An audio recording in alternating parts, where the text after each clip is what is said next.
Putri Ardila dengan NIM L0212110554 dari Program Studi Manajemen Sumber Daya Perairan Fakultas Ilmu Kelautan dan Perikanan Universitas Hasanuddin.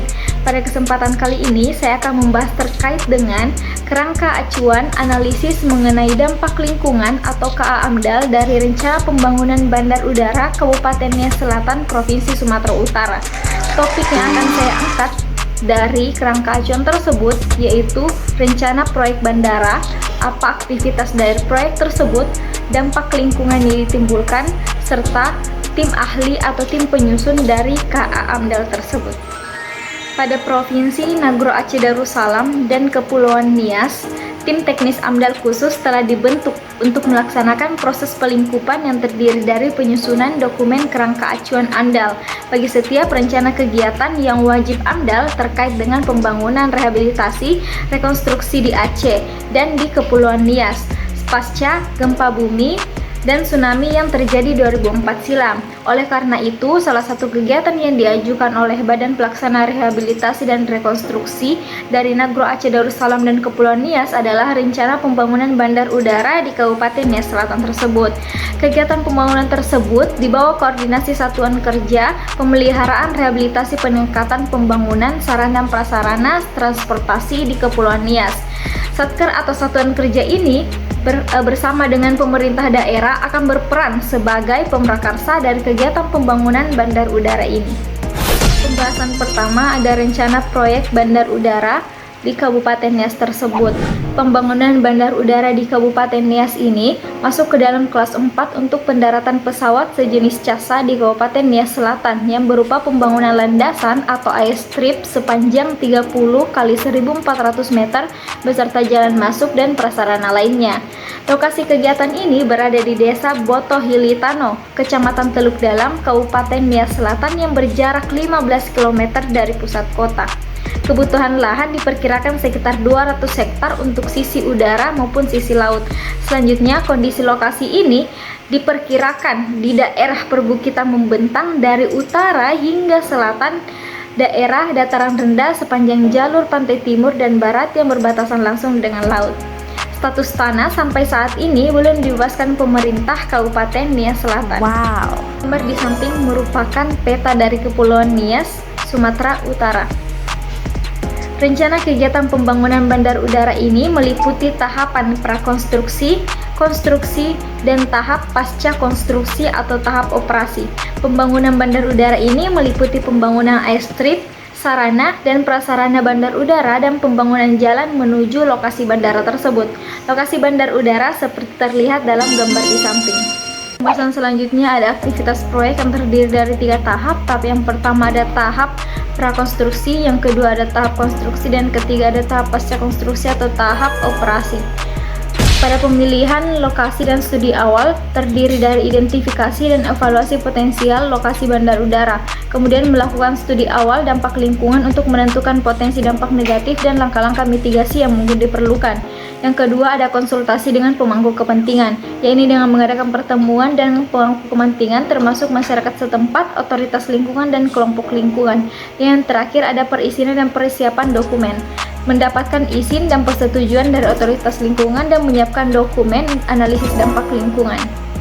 Selanjutnya pada tahap konstruksi, yaitu prakonstruksi dari dampak lingkungan, yaitu melakukan survei detail untuk mengidentifikasi dan mengukur dampak lingkungan yang mungkin terjadi selama tahap konstruksi dan menerapkan langkah-langkah mitigasi yang telah disetujui. Kemudian konstruksi infrastruktur bandara, yaitu memulai konstruksi landasan pacu, terminal, fasilitas penunjang, dan sarana infrastruktur lainnya. Kemudian memantau dan melaksanakan proyek untuk memastikan bahwa langkah-langkah mitigasi lingkungan tersebut telah dipatuhi, dan manajemen dampak lingkungan. Terus memantau dan mengevaluasi dampak lingkungan selama tahap konstruksi dan mengambil tindakan korektif jika diperlukan untuk mengurangi dampak negatif pada tahap tersebut. Selanjutnya ada tahap operasional atau pasca konstruksi.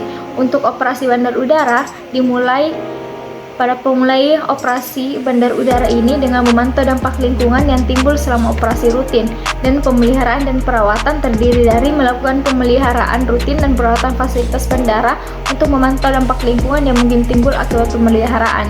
Kemudian ada pemantauan dan evaluasi secara terus-menerus. Terus melakukan pemantauan evaluasi dampak lingkungan selama tahap operasional dengan memperbarui langkah-langkah mitigasi jika diperlukan.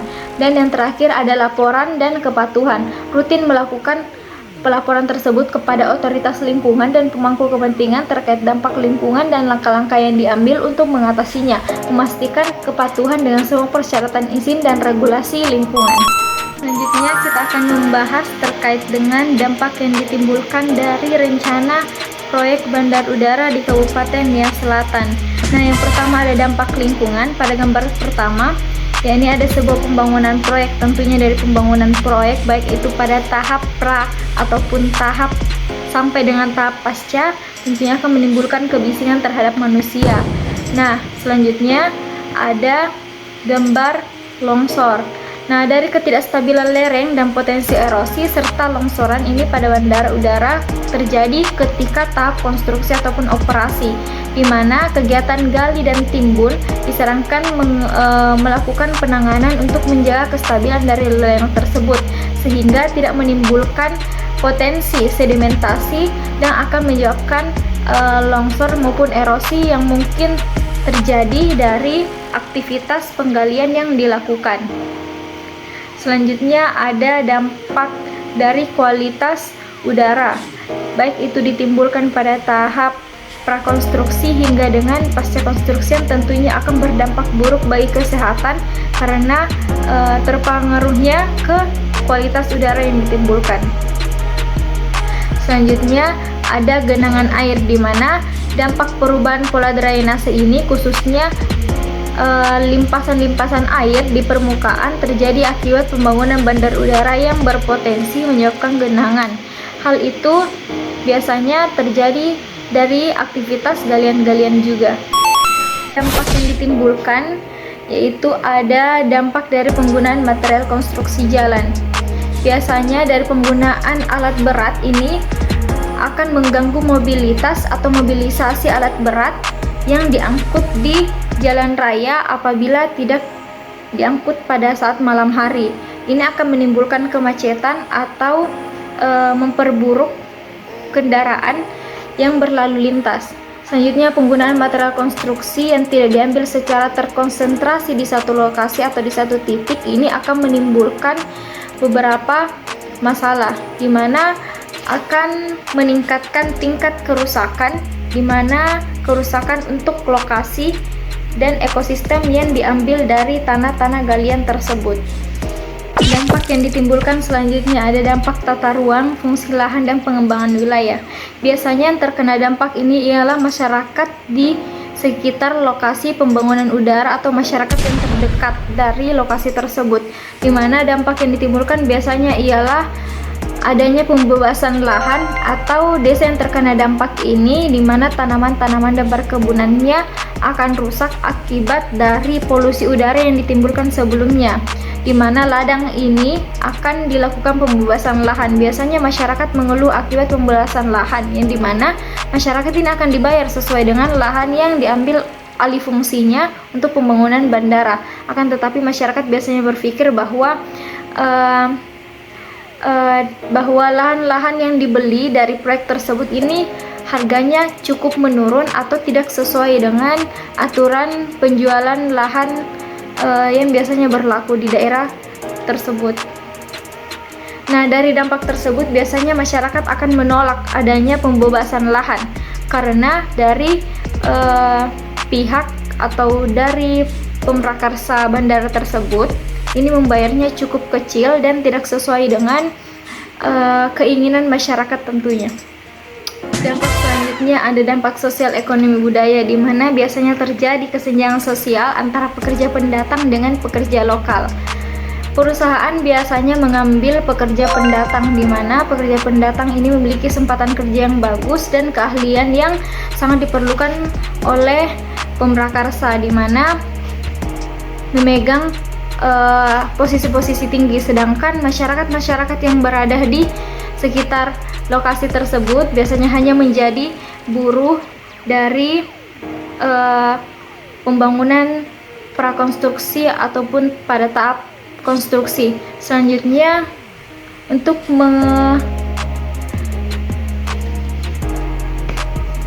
Nah, dari hal tersebut timbullah sebuah kesenjangan atau perbedaan antara, bisa dibilang, antara penduduk pribumi dengan penduduk pendatang, baik itu dari luar negeri ataupun internasional.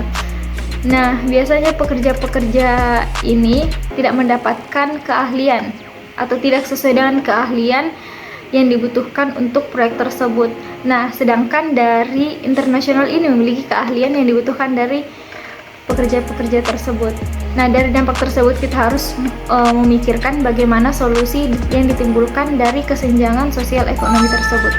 And then sampailah kita ke pembahasan terakhir, yaitu ada tim ahli dari kerangka acuan yang telah dibuat, yang terdiri dari 7 orang. Yang pertama, kita harus berterima kasih kepada tim ahli yang dimana telah membuat rancangan pembangunan Bandar Udara Kabupaten Nia Selatan, Provinsi Sumatera Selatan.